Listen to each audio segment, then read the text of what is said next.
Bismillahirrahmanirrahim. Assalamualaikum warahmatullahi wabarakatuh. Alhamdulillahirabbil alamin. Wassalatu wassalamu ala sayyidina Muhammadin wa ala alihi washabbihi ajmain. Kita sudah banyak sekali membahas terkait dengan hakikat dari hidup kita ya. Yaitu kita bahas syahadat kita. Kemudian juga kita membahas mengenai kedudukan Allah Subhanahu wa Ta'ala, yang semuanya itu nanti akan menyimpulkan apa sebetulnya hakikat dari kehidupan kita ini, gitu ya. Jadi kalau mau diingat-ingat lagi bahwa dengan kita bersyahadat kepada Allah Subhanahu wa Ta'ala, itu artinya kita menyerahkan hidup kita ini keseluruhannya itu pada penyembahan kepada Allah Subhanahu wa Ta'ala, ibadah kepada Allah Subhanahu wa Ta'ala. Jadi itulah tujuan kita. Tujuan hidup kita itu tidak lain hanyalah untuk beribadah kepada Allah Subhanahu wa Ta'ala, menyembah Allah Subhanahu wa Ta'ala. Nah, dengan demikian teman-teman sekalian, banyak hal yang kemudian dengan kita pahaminya hal tersebut, banyak hal yang perlu kita selaraskan dengan itu ya. Yaitu bagaimana cara kita memandang atau menilai atau mengukur segala sesuatunya di kehidupan kita ini. Yang pertama tentunya yang paling penting adalah bagaimana cara kita mengukur kemuliaan. Bagaimana cara kita mengukur? Kebanyakan orang manusia pasti ketika keluar lihat, woi, mana yang rumahnya paling bagus, paling mentereng, paling besar, mobilnya paling banyak, itu sudah yang dihormati orang ya, yang dimuliakan, menjadi orang terpandang, seperti itu. Nah, inilah yang kita biasa dapati cara-cara manusia mengukur kemuliaan, kehebatan. Di dalam Al-Quran, Allah Subhanahu wa Ta'ala juga di dalam banyak ayat mengisyaratkan hal ini. Salah satunya di dalam Quran surat Al-Fajr. A'udzu billahi minasyaitonir rajim. Fa'ammal insanu idza mabtalahu rabbuhu fa'akramahu wa na'amahu fayaqulu rabbi akraman. Wa amma idza mabtalahu faqadara alaihi rizqahu fayaqulu rabbi ahanan. Nah, ini salah satu yang digambarkan oleh Allah Subhanahu wa Ta'ala bagaimana cara manusia mengukur kemuliaan, yaitu dengan apa? Dengan banyaknya berlimpahnya rizki yang diberikan, harta benda materi yang diberikan. Di dalam ayat yang pertama, maka fa'amal insan, maka adalah manusia, idza mabtalahu rabbuhu, ketika Tuhannya memberikan kepada dia, fa'akramahu wa na'amahu, memberikan nikmat yang banyak, fayaqulu rabbi, maka dia akan berkata rabbi akraman, Tuhanku memuliakan aku gitu. Dalam ayat yang kedua, wa amma idza mabtalahu faqadaru alaihi rizqahu, ketika Allah menahan rezekinya, membatasi rezekinya, maka dia berkata Robbi ahanan, Tuhanku menghinakan aku. Jadi ukurannya itu, kehinaan dan kemuliaan itu diukur dari berapa banyaknya harta benda yang dimiliki. Itu ya. Jadi mengukur seperti itu tuh memang sudah menjadi umum, bukan hanya sekarang ya, tetapi juga zaman dulu itu sudah seperti itu. Ya, kalau kita di sini juga ya dipasirin, wah, mana yang paling keren nih, paling hebat mana nih? Yang kalau dulu IHOS ya, paling besar ya, nggak ada yang ngalahin itu. Itu yang paling hebat, itu yang paling dipandang. Kalau sekarang B6 lebih besar. Jadi itu semuanya. Lihat mobilnya juga, wih banyak ini tidak nih, garasinya nggak cukup, gitu ya. Mobilnya keren-keren lagi. Nah itu. Jadi cara memandang seperti itu yang masih kita dapati. Bisa jadi kita juga mungkin masih begitu. Melihat sesuatu itu silau atau apa ya istilahnya, keder karena adanya harta yang berlimpah. Melihat orang yang memiliki harta yang berlimpah. Lalu bagaimana sebetulnya? Apa kata Allah? Orang yang mulia, ukuran kemuliaan itu seperti apa sih? Ya. Di dalam Al-Quran Allah Subhanahu Wa Taala menegaskan, Inna akramakum indallahi atqakum. Sesungguhnya yang paling mulia di antara kalian adalah yang paling bertakwa, kata Allah. Dalam Quran surat Al-Hujurat ya ayat 13. Jadi tidak ada itu kemuliaan diukur dari harta benda yang banyak, itu tidak. Jadi, nah, dengan kita sudah memahami syahadat, memahami hakikat kehidupan, memahami bahwa nanti kita akan dipanggil oleh Allah Subhanahu Wa Taala menghadap, masuk ke liang kubur, sesudah itu ada hari kiamat, dan nanti kita akan di padang mahsyar dan akhirat, surga neraka. Pemahaman ini semua dan keyakinan akan ini semua, ini seharusnya mengkoreksi bagaimana kita memandang kemuliaan itu, menjadikan kita tidak lagi menjadikan pemilikan harta benda yang berlimpah menjadi satu obsesi yang seolah-olah itu sesuatu yang hebat, yang keren, yang harus dicari sehingga melupakan segala-galanya. Tidak. Itu kita koreksi, bahwa kita kejar apa yang kita kejar, yaitu kemuliaan di sisi Allah Subhanahu Wa Taala berupa apa? Ketakwaan. Takwa itu apa? Yaitu takutnya kita kepada Allah, taat, tunduk dan patuh kepada Allah, sehingga kita menjalankan setiap perintahnya dan menjauhi setiap larangannya. Tuh. Kurang lebih seperti itu. Seorang sahabat ketika ditanya takwa itu apa, beliau ini kemudian balik nanya, bagaimana sikap kamu ketika kamu berjalan di suatu tempat yang di sana banyak duri di mana-mana? Yang ditanya, yang menanyakan kemudian menjawab, ya aku akan jalan dengan hati-hati, aku akan pilih mana yang supaya kakiku ini tidak terkena duri. Begitulah takwa itu. Ketika membuka mata kita dari bangun tidur tadi pagi, kita akan hidupnya hati-hati supaya kita tidak terkena duri. Duri apa? Yaitu duri dosa kepada Allah. Hati-hati, apa nih perintah Allah pada waktu-waktu seperti ini? Apa larangan Allah pada saat yang seperti ini gitu? Nah, contohnya, apa nih perintah Allah ketika kita bangun tidur? Oh, disunahkan baca doa. Baca doa tidur, doa bangun tidur. Kita baca, supaya mendapatkan tadi. Nah, begitu hati-hatinya kita, dalam setiap detik, setiap menit waktu yang kita lalui, selalu seperti itu. Apa yang diperintahkan Allah, apa yang dilarang. Nah, itulah takwa, kurang lebih gitu. Ya, jadi merasa takut akan melanggar larangannya, merasa takut akan meninggalkan perintahnya. Itu. Sehingga hidupnya berhati-hati dari waktu ke waktu, itu selalu seperti itu. Nah, itu takwa. Orang yang paling takwa itulah yang paling mulia di sisi Allah Subhanahu Wa Taala. Nah, kita beberapa waktu yang lalu itu ada berita ya, seorang OB, office boy, di stasiun kereta, saya lupa di mana, di Jawa ya, di Bogor apa di Depok, mengembalikan uang yang ditemukannya, padahal isinya ratusan juta rupiah. Kenapa dikembalikan? Karena itu bukan miliknya katanya. Ini bukan milik saya, Pak. Kalau saya ambil berarti ada orang yang terambil miliknya ini, dan prosedurnya memang dikembalikan. Gitu. Nah, ini kita boleh iri nih sama orang yang ini. Kenapa? Itu takwa. Dia takut pada Allah. Kalau padahal dia bisa, dia ambil bisa. Dibelikan motor, dibelikan rumah juga atau tanah ya, bisa juga dia. Tidak ada yang tahu. Tapi Allah tahu. Nah, inilah takwa. Jadi ketika mendapati sesuatu, dia berpikir apa yang diperintahkan oleh Allah ketika situasi seperti ini. Nah, itulah yang dilakukan. Kenapa? Takut kepada Allah. Itulah takwa. Kita iri sama orang seperti ini. Inilah orang yang mulia di sisi Allah Subhanahu Wa Taala. Itu. Ya, ini satu ukuran.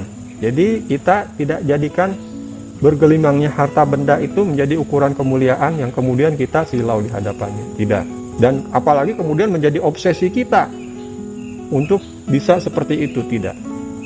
Yang kita jadikan sebagai ukuran kemuliaan itu adalah ketakwaan kepada Allah Subhanahu wa taala, di mana itulah obsesi kita. Kita ingin menjadi orang yang paling mulia di sisi Allah.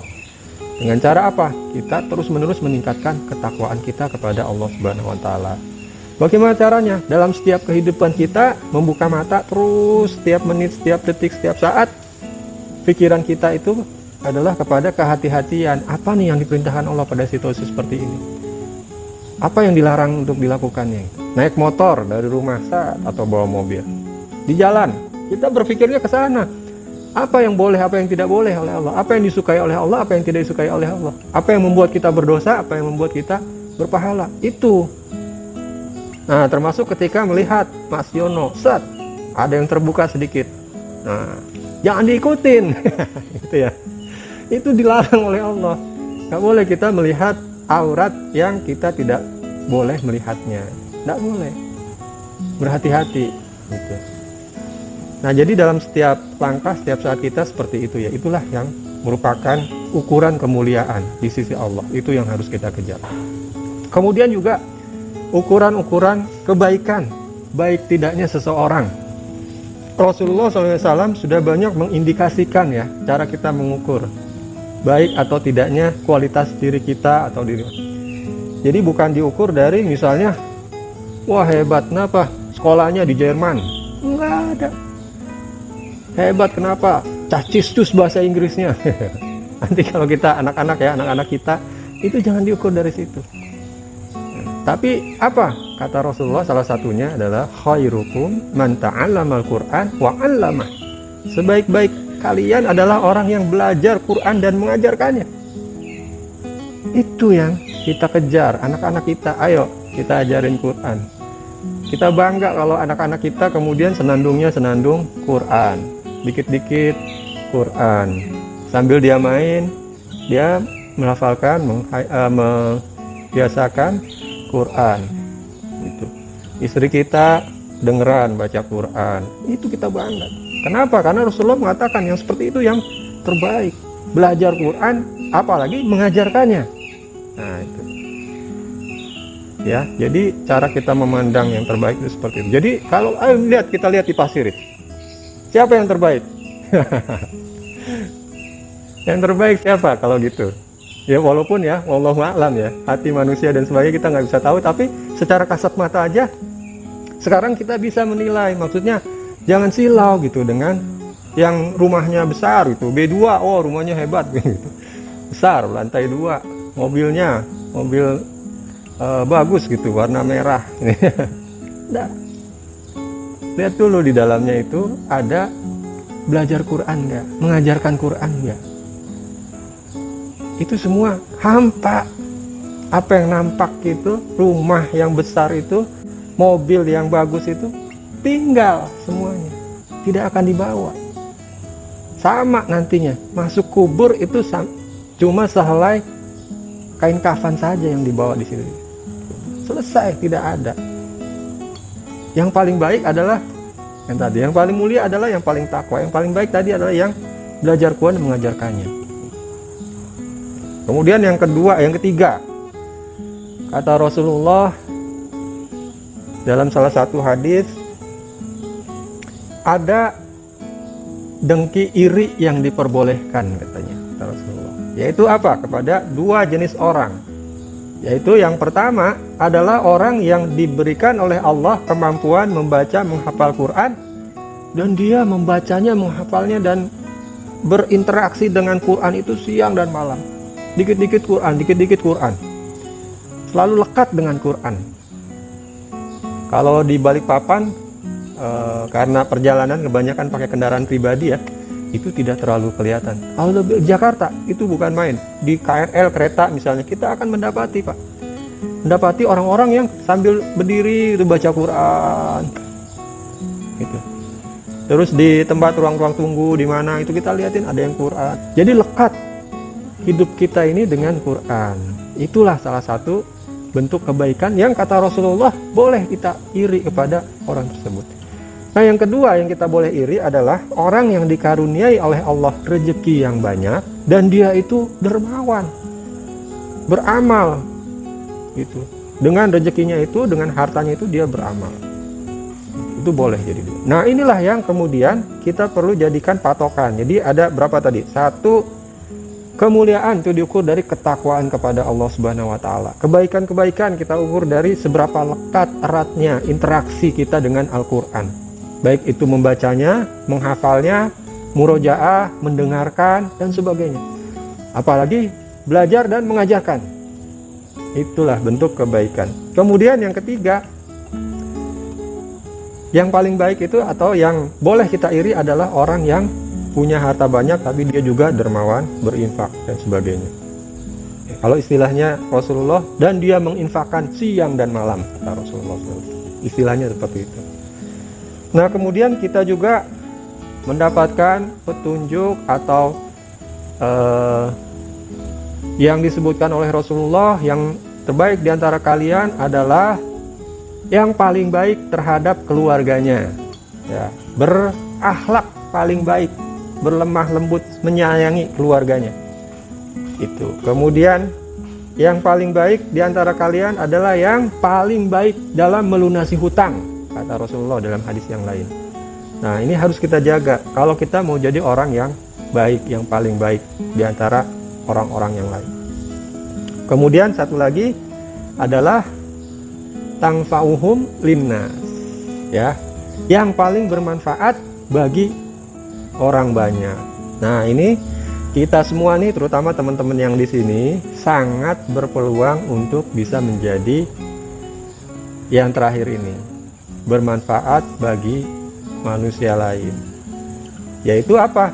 Tugasnya ini, teman-teman ini tugasnya itu sudah, ya termasuk saya.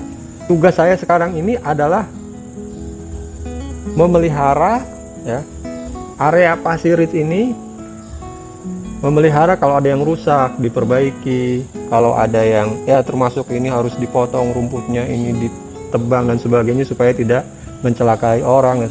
Itu semua manfaat buat manusia kan. Buat teman-teman kita yang itu manfaat. Yang nyapu jalan itu manfaat. Coba kalau dibiarin aja, apa nggak pusing nih orang-orang melihat ini, kayak masuk ke dalam apa ya, hutan dan rimba. Ini rumah, taman-taman tuh kalau dibiarin aja kayak gimana kira-kira? Ular di mana-mana gitu ya.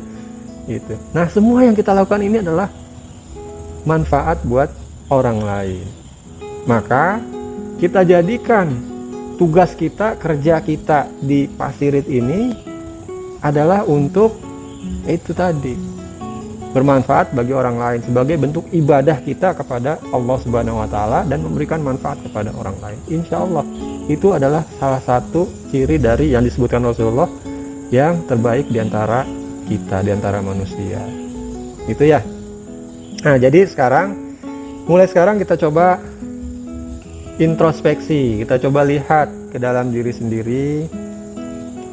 Cirinya kita masih membuat ukuran itu berdasarkan harta benda adalah kalau kita masih merasa minder kalau berada di dekat orang yang punya rumah besar dan mobilnya banyak. Apakah kita masih seperti itu atau tidak? Kalau masih, ayo kita hilangkan. Kenapa nggak boleh minder? Ya nggak boleh, kita sama-sama makhluk Allah. Ukuran kemuliaan kita bukan di situ, tapi pada ketakwaan pada Allah Subhanahu wa taala.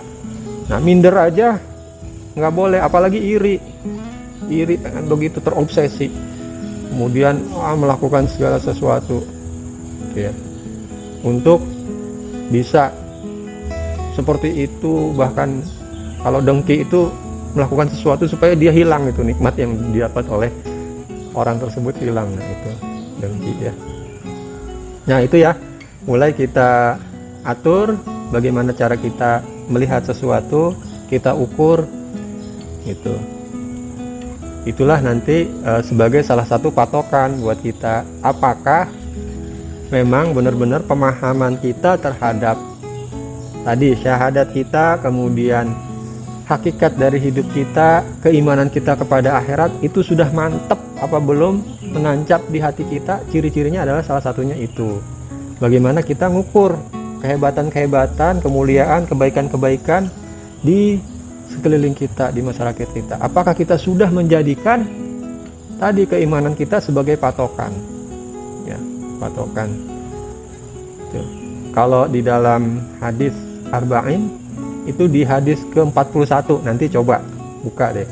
Kata Rasulullah di dalam hadis tersebut, tidak beriman salah seorang di antara kalian sebelum hawanya itu mengikuti apa yang diturunkan oleh Allah Subhanahu wa taala. Artinya sebelum seleranya, sebelum keinginan hawa itu ya di situ diartikan sebagai kemauan, keinginan, terus bahkan selera gitu, mengikuti apa yang diturunkan oleh Allah Subhanahu wa taala. Maksudnya mengikuti sunnahnya Rasulullah SAW.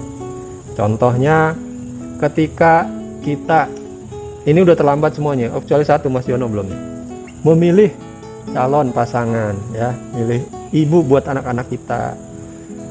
Kalau secara naluriah manusia mengikuti hawa itu, mengikuti naluriah, maka yang dipilih adalah yang cantik, yang seksi, yang dipandangnya itu wah menimbulkan syahwat gitu ya, itu naluriah.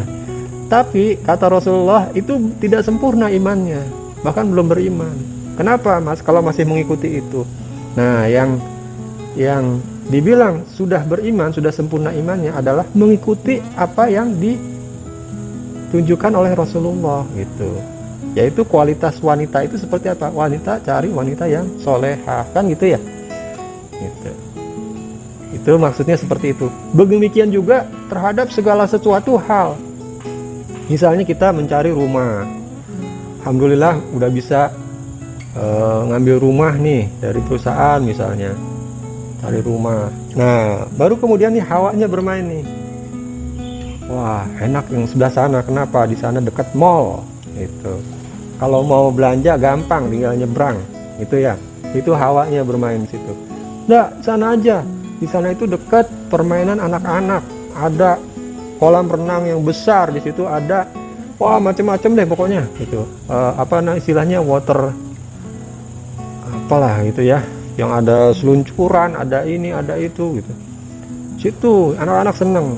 Nah, yang satu bilang yang gitu ya, itu hawa, selera. Nah, sempurnanya iman kita ketika memilih itu adalah kita mengikuti tuntunan dari Rasulullah SAW. Seperti apa gitu? Wah, cari yang dekat masjid supaya ngajak anak-anak enak nih berjamaah biar bisa membiasakan mereka ikut ke situ. Di situ juga ada TPA, jadi gampang nanti belajar Quran. Itu ya. Ya seperti itu. Memilih itu semua ukurannya itu adalah ukuran kita berdasarkan keimanan kepada Allah Subhanahu wa taala, mengikuti petunjuk dari Rasulullah SAW. Seperti itu. Ya, sampai di sini ada yang keberatan. Itu gampang untuk diucapkan, diungkapkan, tetapi dalam pelaksanaannya perlu latihan yang sangat tidak mudah. Kenapa? Karena ya itu memang sudah kecenderungan kita sejak lahir sudah begitu kan. Itu pada umumnya menilai sesuatu itu berdasarkan apa? Berdasarkan materi, harta, benda gitu. Itu. Nah, sekarang kita ubah lah itu. Itu semua cobaan ya. Yang dikasih oleh Allah harta yang banyak itu cobaan. Yang dikasih oleh Allah harta yang sedikit itu cobaan. Bagaimana nanti dia melewati kehidupannya. Nah, apakah dia tetap tadi itu takwa kepada Allah Subhanahu wa taala apa tidak? Nanti finalnya itu, kemuliaan yang sesungguhnya itu adalah ketika di akhirat nanti. Surganya siapa yang paling tinggi? Ya. Kata Rasulullah, nanti di akhirat itu orang-orang yang berhak masuk surga itu disuruh masuk surga. Nah, waktu masuk surga dia suruh baca Quran, bacalah, kemudian naiklah. Jadi seberapa banyak dia hafal Quran, itulah seberapa tinggi nanti dia bisa masuki surga. Yang paling tentunya paling tinggi adalah yang paling banyak bacaan Quran, yang 30 juz itu. Kalau dia memang takdirkan masuk surga nanti insya Allah yang paling. Nah, itu yang harus kita jadikan patokan, ukuran-ukuran tuh itu. Jadi kita iri kalau ada yang lekat banget sama Quran, hafalannya banyak, padahal sama-sama karyawan, sama-sama kerja di kantor misalnya, tapi dia banyak banget gitu hafalan Qur'annya. Gitu ya. Bagaimana cara melatihnya? Ya. Cara melatihnya.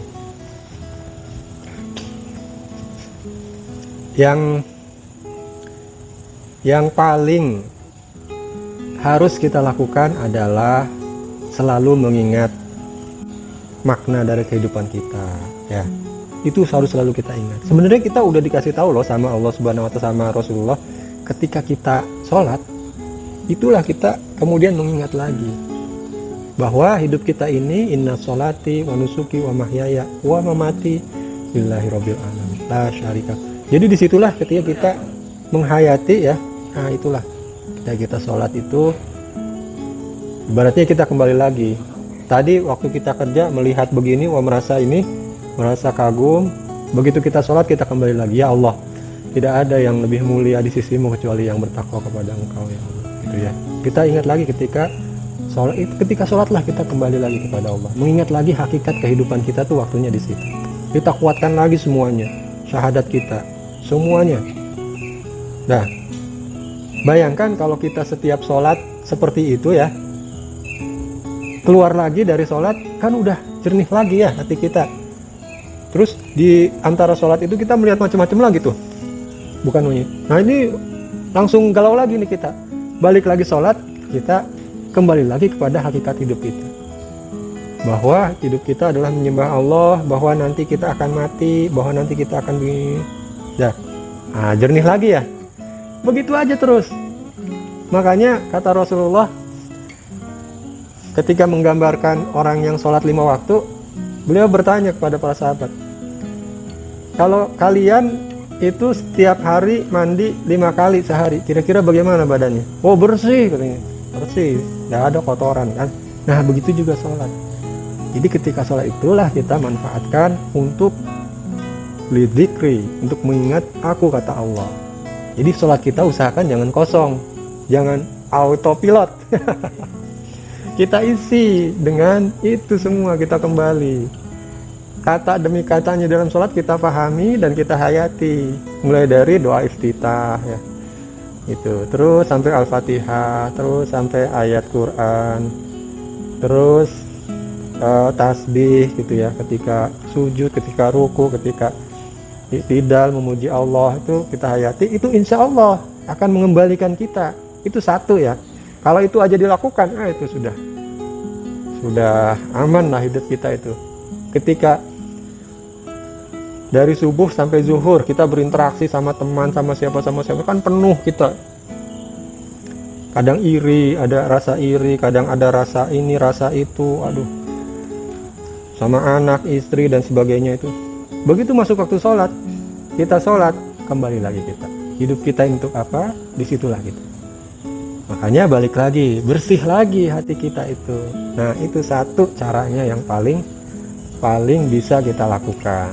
Nah yang kedua, ya kita seperti ini, berkumpul lagi, sering-sering mendengarkan ceramah-ceramah tazkiyatun nafs, ya, yang mensucikan jiwa, yang mengembalikan kita kepada hal-hal seperti itu. Kalau itu bisa kita lakukan rutin, insya Allah gitu. Mudah-mudahan kita bisa dipanggil Allah dalam keadaan bersih hati kita. Ya ayatuhan nafsul mutmainnah irji'i ila rabbik radiyatan mardiyah fadkhuli fi ibadi wadkhuli jannati. Wahai jiwa yang tenang, ya ayatuhan nafsul mutmainnah, jiwa yang tenang, yang bersih, yang tentram, irji'i ila rabbiki radiyatan mardiyah, kembalilah kepada Tuhanmu dengan diridhoi dan meridhoi. Udah ridho. Fadkhuli fi ibadi, maka masuklah ke dalam kelompok kaumku, penyembahku. Badi wadkhuli jannati, dan masuklah ke dalam surgaku, kata. Saling berkumpul sesama teman yang soleh, soleha, itu juga ya. Berdoa yang penting juga kepada Allah agar dikaruniai hati yang bersih, dikaruniai keikhlasan, dikaruniai, kan ada doanya. Rasulullah mengajarkan Allahumma a'ini ala dzikrika wa syukrika wa husni ibadatika. Ya Allah, aku mohon pertolonganmu, bantuanmu di dalam zikir kepada Engkau, bersyukur kepadamu, dan beribadah sebaik-baiknya kepada Engkau. Kurang lebih seperti itu doa itu. Demikian pada hari ini, semoga bermanfaat, semoga Allah Subhanahu wa taala meridhoi kita semua, dan yang paling penting adalah semoga Allah Subhanahu wa taala menolong kita untuk bisa menjadi orang-orang yang dekat kepadanya, menjadi orang-orang yang bisa terus berzikir, bersyukur, dan beribadah dengan baik kepadanya. Karena itu semua tidak bisa kita lakukan tanpa pertolongan Allah. Mudah-mudahan Allah Subhanahu wa taala mengkaruniai kita kecintaan kepada Allah, kepada Rasul-Nya, kepada Quran, sehingga kita bisa terus lekat dengan Quran. Dimanapun kita berada, kita terus, hati kita itu dipenuhi dengan kerinduan kepada Quran. Demikian, kurang lebihnya saya mohon maaf. Billahi taufiq wal hidayah. Assalamualaikum warahmatullahi wabarakatuh.